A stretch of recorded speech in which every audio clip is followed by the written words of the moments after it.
Hi friends, welcome to our channel biosphere. అసలు biosphere అంటే ఏంటి? భూమి యొక్క వివిధ కాంపోనెంట్స్ అంటే ఈ lithosphere and atmosphere and hydrosphere, ఈ మూడింటి కాంబినేషన్ని మనం బయోస్ఫియర్ అని పిలుస్తాం. ఎక్కడైతే బయోస్ఫియర్ ఉంటుందో అక్కడే జీవావరణం అనేది కలిగి ఉంటుంది. అంటే జీవులన్నీ కూడా అక్కడ జీవించి ఉంటాయి.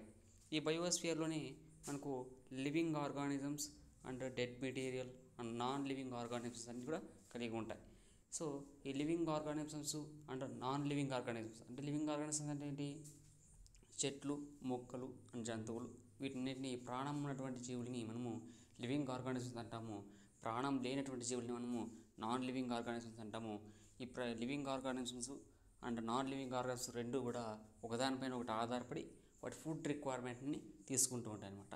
ఇలా జరగాలి అంటే ముందు అక్కడ మనం బయోస్ఫియర్ అనేది కలిగి ఉండాలి. ఎక్కడైతే మనకి ఎర్త్, వాటరు అండ్ గాలి ఉంటుందో అక్కడ మనకు జీవులన్నీ కూడా జీవించగలిగి ఉంటాయి, ఎగ్జిస్ట్ అయి ఉంటాయి.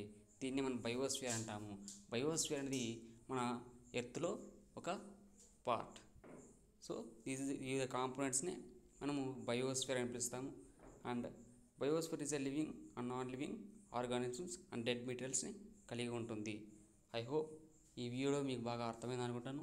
అండ్ ఈ వీడియో నచ్చితే లైక్ చేయండి, అలాగే మన ఛానల్ని సబ్స్క్రైబ్ చేసుకోండి. And thanks for watching.